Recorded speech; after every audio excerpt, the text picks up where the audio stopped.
In this video, we're going to work on some definite integral problems. So let's jump right into it. Let's start with this example. What is the antiderivative of x to the third, evaluated from 2 to 4? How can we integrate x cubed? Well, let's review some basics. If you want to find the antiderivative of x to the n, it's going to be x to the n plus 1 divided by n plus 1.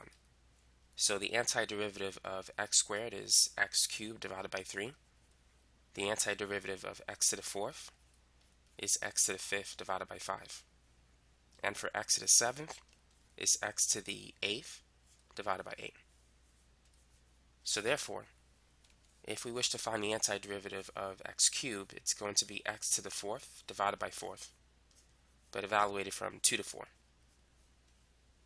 So we need to plug in the top number first, and then the number on the bottom. So let's plug in 4. It's going to be 4 to the fourth divided by 4 minus 2 to the fourth divided by 4. So what is 4 to the fourth power? Well, for one thing, we can cancel a 4. So this is going to be 4 to the third power. 2 to the fourth is 16. 4 to the third, that's 4 times 4 times 4, that's 64. And 16 divided by 4 is 4. So the final answer for this problem is 60. Here's number 2. Go ahead and find the antiderivative of 7 dx, evaluated from 4 to 10. So what is the antiderivative of a constant? All it is just going to be 5 times x. The derivative of 5x is 5, so the antiderivative of 5 is 5x. Another way you can see it, 5 is the same as 5x to the 0, because anything raised to the 0 power is 1. And so you can add 1 to the exponent and then divide by that number, which will still give you 5x. So the antiderivative of 7 is 7x, evaluated from 4 to 10. So first we're going to plug in 10, and then after that we're going to replace x with 4. 7 times 10 is 70. 7 times 4 is 28. And the difference between these two numbers is 42. So this is the answer. Now what if we have a polynomial function? Let's say 3x squared minus 5x plus 2, evaluated from, let's say, 1 to 2. So you just have to find the antiderivative of each term. The antiderivative of 3x squared is going to be 3x cubed divided by 3. And the antiderivative of negative 5x is negative 5x squared divided by 2. Just add 1 to the exponent and then divide by it. And for a constant, simply attach an x to it. So let's plug in 2 first. So it's going to be 3 times 2 raised to the third power divided by 3 minus 5 times 2 raised to the second power divided by 2 plus 2 times 2. And then minus. Now let's replace x with 1. So it's 3 times 1 to the third divided by 3 minus 5 times 1 squared divided by 2 plus 2 times 1.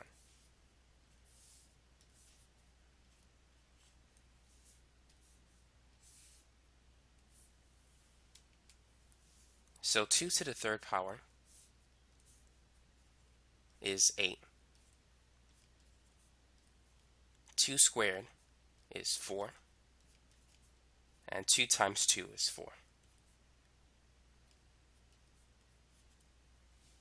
1 to the third is 1. And we can cancel these 3, so 3 divided by 3 is 1. So the whole thing is 1. And then 1 squared is 1 times 5 over 2. So that's going to remain 5 over 2 plus 2.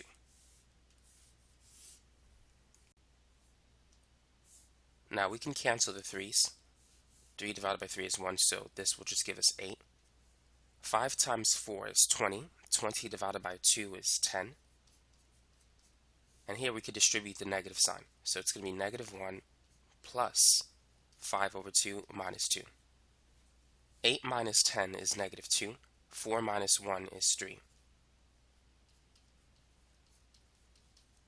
Negative 2 plus 3 is 1. And we could combine 1 and negative 2, which is negative 1. So what we have is 5 over 2 minus 1. And 1 is the same as 2 over 2. So the final answer is 3 over 2.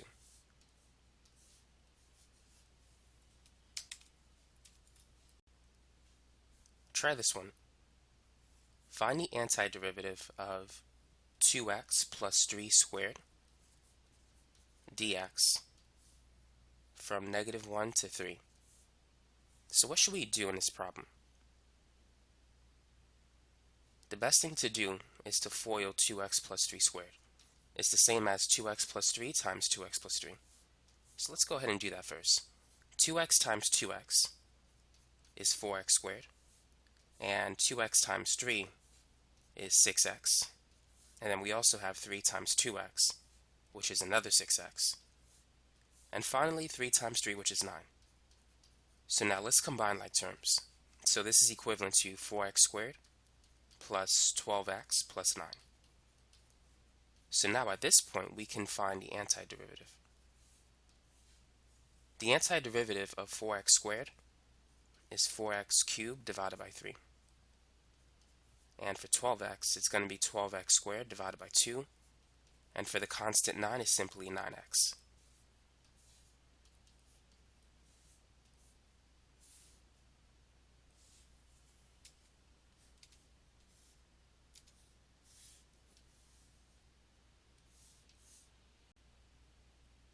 So let's plug in the top number first. So this is going to be 4 times 3 to the third power divided by 3. 12 divided by 2 is 6. So we can just replace it with a 6. Then we have 9 times 3.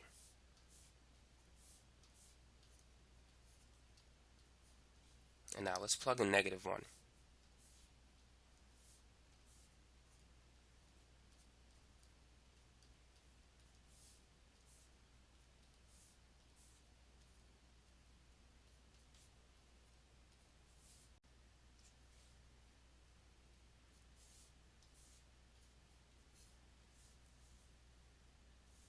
Now we could cancel a 3. So instead of being 3 to the third is now 3 squared. 3 squared is 3 times 3, which is 9, times 4 is 36. Here we have 3 squared, which is 9, but times 6, that's 54. And 9 times 3 is 27. Now, negative 1 to the third power is simply negative 1, so this becomes negative 4/3. Negative 1 squared is positive 1 times 6, and then negative 1 times 9 is just negative 9. Now 36 plus 54, that's 90. Next we're going to distribute the negative sign, so it's going to be positive 4 over 3. 6 minus 9 is negative 3. Combined with the negative on the outside, that's going to become plus 3.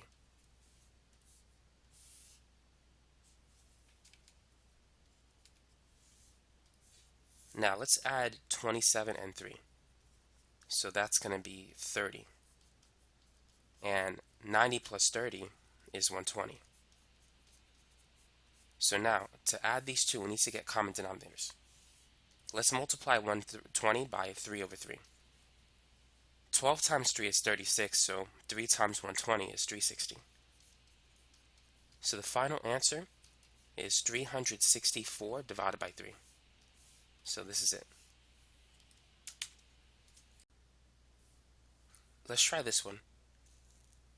Find the antiderivative of 1 divided by x squared, evaluated from 1/2 to 1. Now the first thing that we need to do is we need to rewrite the expression. 1 over x squared is the same as x to the negative 2. And now we can use the power rule. We can add 1 to the exponent. Negative 2 plus 1 is negative 1. And then divide by that result. So now let's rewrite it. If we bring the x variable back to the bottom, the negative exponent will become a positive exponent. So this is negative 1 over x to the positive 1, or simply x, evaluated from 1/2 to 1. So let's plug in the top number 1. So it's going to be negative 1 over 1 minus negative 1 divided by 1/2.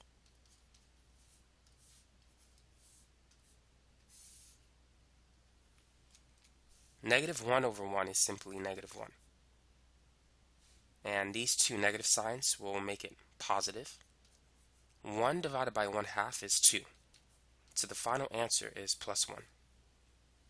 By the way, when you divide 1 by, let's say, 1/4, this is the same as multiplying 1 by 4 over 1.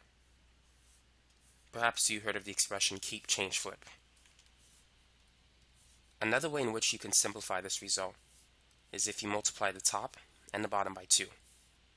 On top, you're going to get 2, and on the bottom, 1/2 times 2 is 1. So the whole thing is simply 2.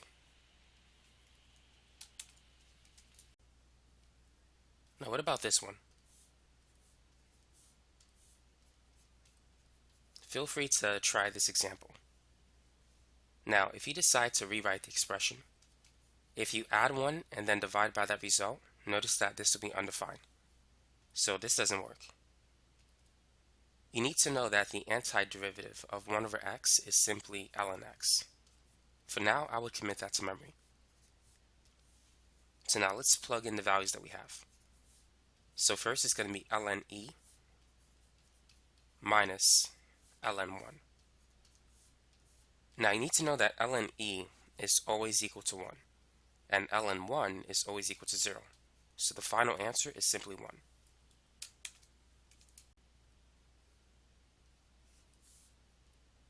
Now what is the antiderivative of the square root of x? Go ahead and try this one. Now the first thing that we should do is rewrite the expression. The square root of x is the same as x to the 1/2. So we can use the power rule. What is 1/2 plus 1? 1/2 plus 1 is basically 1/2 plus 2 over 2, which is 3 over 2.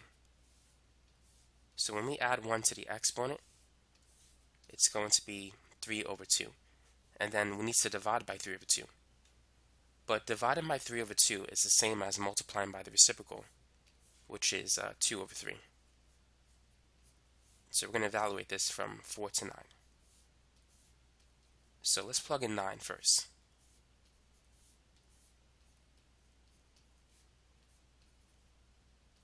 And now let's plug in 4.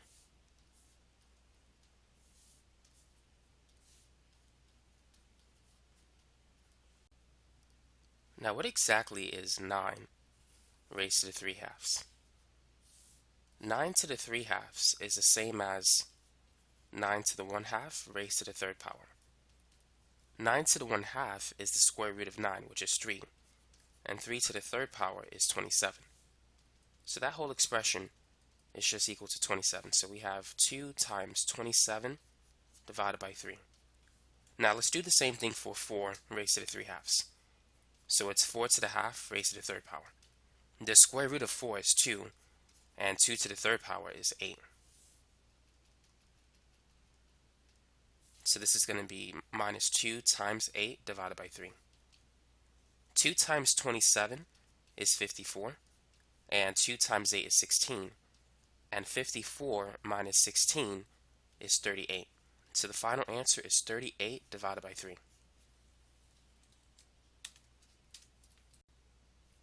Here's another one for you. What is the antiderivative of x cubed minus 5x squared divided by x from 2 to 3? So if you see a problem like this, what would you do on a test? If you have a fraction and if there's only one term in the fraction, separate it into two smaller fractions.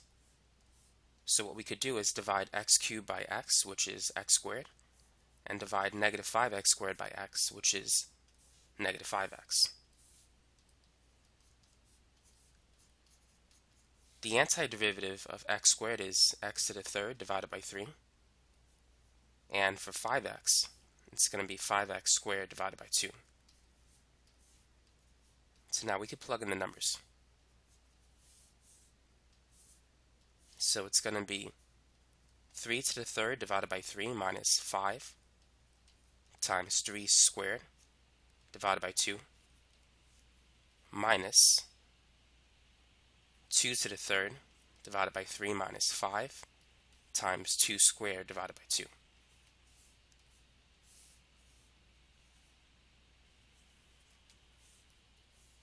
Three to the third is 27, divided by 3 is 9. 3 squared is 9 times 5, so that's going to be 45 over 2. 2 to the third is 8. 2 squared is 4 times 5 is 20, divided by 2 is 10. So this is what we now have. Now let's go ahead and distribute the negative sign.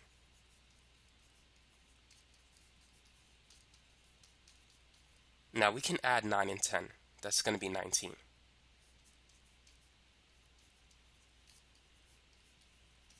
So we have 3 terms with different denominators. To combine them, we need to get common denominators. The common denominator of 1, 2, and 3 is 6. So let's multiply this by 2, this one by 3, and this one by 6. Now what exactly is 19 times 6? 10 times 6 is 60. 9 times 6 is 54. So if you add 60 and 54, that's 114. Now you can also multiply 20 times 6, which is 120, and take away 6 from 120, that will give you 114. Now 3 times 45. 3 times 40 is 120. 3 times 5 is 15. If you add the 2, you get 135. And 8 times 2 is 16. Now 114 minus 135, that's negative 21 over 6. And negative 21 minus 16 is equal to negative 37. So this is the answer, negative 37 divided by 6. Here's another one that we could try. E to the 3x. What is the antiderivative of e to the 3x? The antiderivative of e to the 4x, for example, is simply e to the 4x divided by 4. This only works if it's like x to the first power. If it's x squared, x cubed, or anything like that, it won't work. E to the 3x, or let's say e to the 5x, will be e to the 5x divided by 5.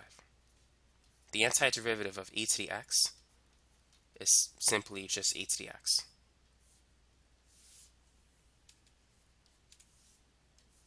So this one is going to be e to the 3x divided by 3. So now let's plug in 1/3. So e to the 3 times 1/3 divided by 3 minus e to the 3 times 0 divided by 3. 3 times 1/3 is 1. So this is e to the 1 divided by 3. E to the 0 is 1. Anything to the 0 power is 1. So this is the answer. E over 3 minus 1 over 3. Which you can write it like this if you want to. As a decimal, this is about 0.5728.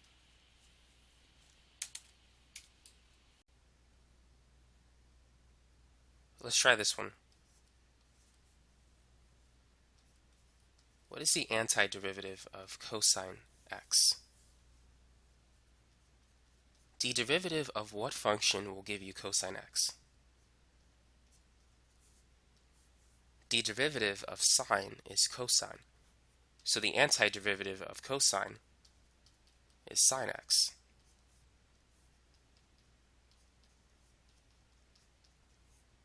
So what we now have is sine pi over 3 minus sine pi over 6. Pi over 3 is like 60 degrees, and sine of 60 is root 3 over 2. Pi over 6 is 30. Sine 30 is 1/2. So the final answer is square root 3 minus 1 divided by 2. And as a decimal, that is equal to 0.366.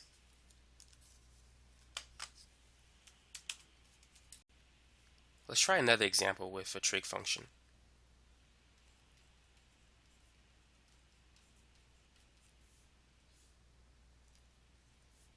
What is the antiderivative of sine 2x?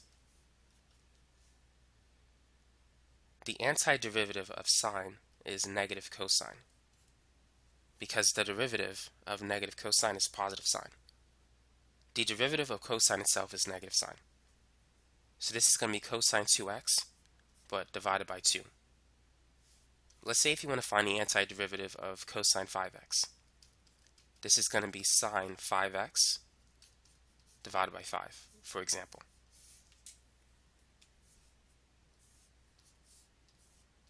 So now all we need to do is plug in these values.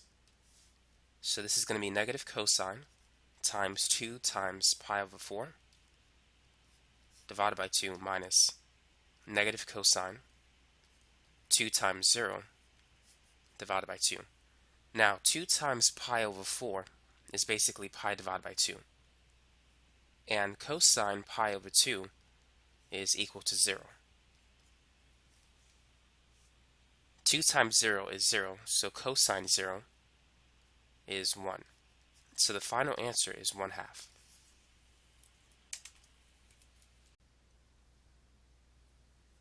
Now what is the antiderivative of secant squared dx? So the derivative of what function will give you secant squared? The derivative of tangent is secant squared, so the antiderivative of secant squared is tangent. So make sure you know the derivatives of common trig functions.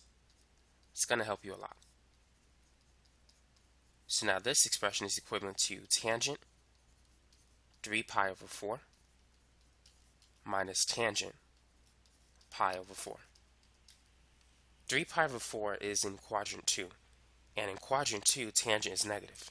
Tan 3 pi over 4 is negative 1, and tan pi over 4 is positive 1. So this is negative 1 minus 1, which is equal to negative 2. So let's try this problem.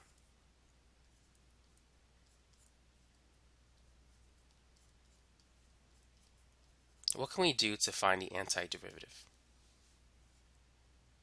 Now, one technique that you can use, you can FOIL this expression and then multiply it by x squared and then find the answer that way. But we're going to use something else, something called U substitution. We could confirm the answer using the old technique, but we're going to use a new technique called U substitution. Now, we need to replace the x variables with u variables. But here's a question for you. Should we make u equal to x squared or x cubed plus 5? You want to make u equal to x cubed plus 5 because the derivative of that expression is 3x squared dx. The x squared in this expression will cancel with the x squared on the outside, which is what we want. Now let's solve for dx. Dx is du divided by 3x squared. So what we're going to do now is we're going to replace x cubed plus 5 with u and dx with du over 3x squared. So this is going to be x squared times u raised to the second power and then du divided by 3x squared. Now what we need to do is we need to replace these values, which corresponds to x values, and we need to plug in the corresponding u values here.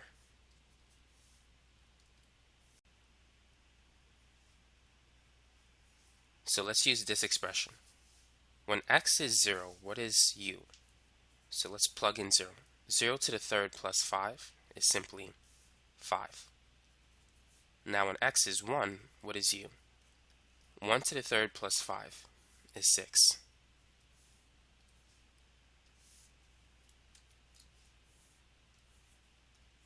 Let's take the constant and move it to the front.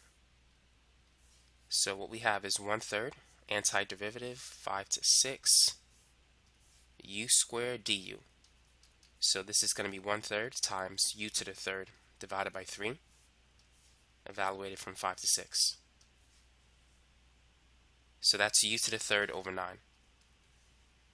So this is going to be 6 to the third divided by 9 minus 5 to the third over 9. 6 to the third power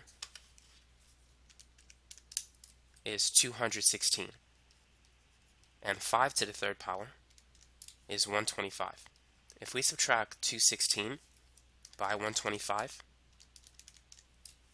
you should get 91 divided by 9. So that's the answer. Now, something else that you can do, if you want to,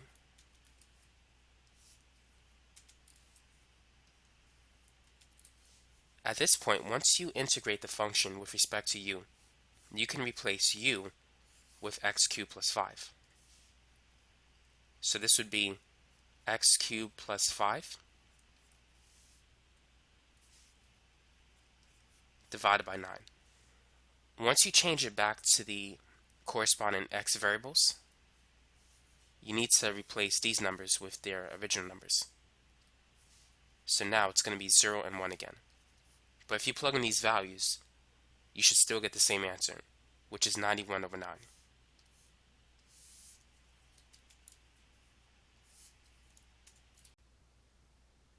Now let's do this the old way. Let's FOIL x cubed plus 5 times another x cubed plus 5. So x cubed times x cubed is x to the 6th power. And if we multiply those two, that's going to be 5x cubed plus another 5x cubed. And then finally, 5 times 5 is 25. Now let's combine like terms. So 5 plus 5 is 10. Next, let's distribute the x squared to every term that we have on the inside. So this is going to be x to the 8 plus 10x to the 5th power plus 25x squared.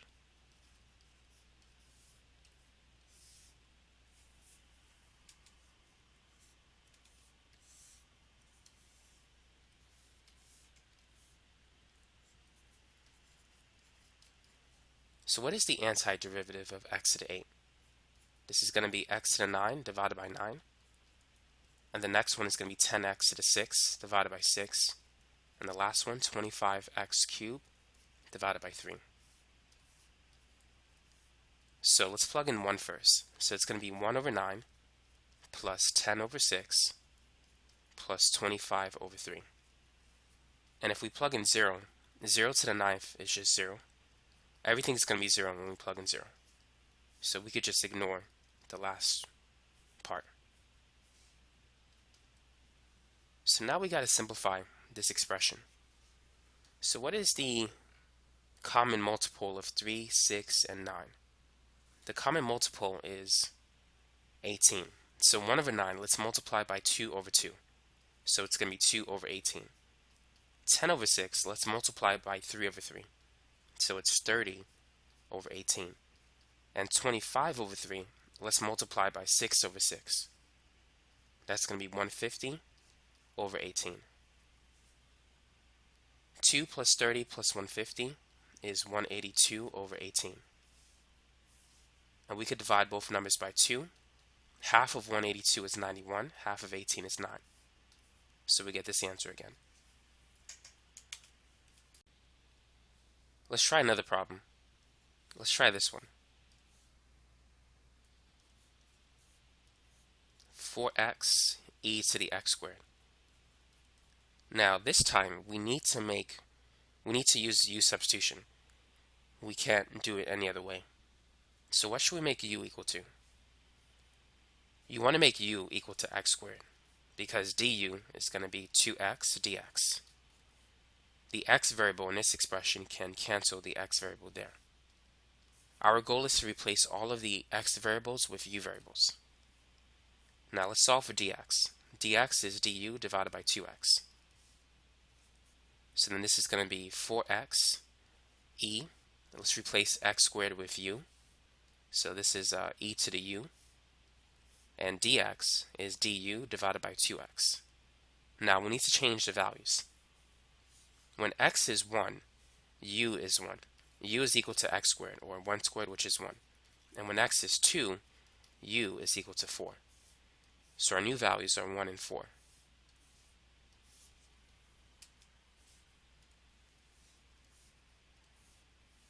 Four x divided by 2x is 2. So this is 2 antiderivative e to the u. The antiderivative of e to the u is e to the u. So if we evaluate it from 1 to 4, this is going to be 2e to the 4 minus 2e to the first power, or simply 2e. So this is the answer.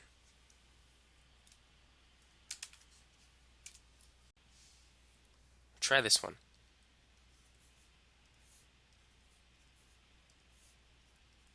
Can we use u substitution on this particular integral? Notice that if we make u equal to x, du is going to be 1 dx. We won't be able to cancel the x that we see here. For this problem, you need to use something called integration by parts. And you need to know the formula. The antiderivative of u dv is equal to uv minus antiderivative v du. Now let's make u equal to x. And the dv part, we're going to make it equal to e to the x dx. So this is the u variable, and this is the dv part. Now we need to find two other variables, du, which is the derivative of x, that's 1 dx, or simply dx, and v. V is the antiderivative of dv. The antiderivative of e to the x is simple, it's just e to the x. So now we just got to use the formula. So u dv, which is x e to the x dx, is equal to uv, which is x times e to the x, minus the antiderivative of v du, which is e to the x dx.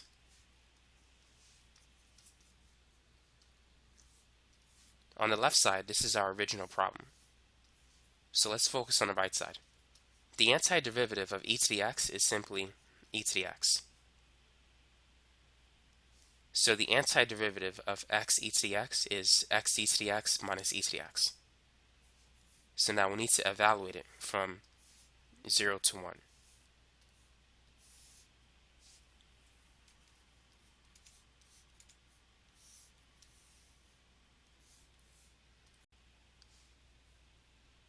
Now let's plug in 1. So this is going to be 1 e to the 1 minus e to the 1. And if we plug in 0, it's 0 e to the 0 minus e to the 0. So 1 times e to the 1 is simply e. And if we subtract that by e, these two cancel. And 0 times e to the 0 is 0. E to the 0 here is 1. So it's negative times negative 1, which is positive 1. So this is the final answer for this problem.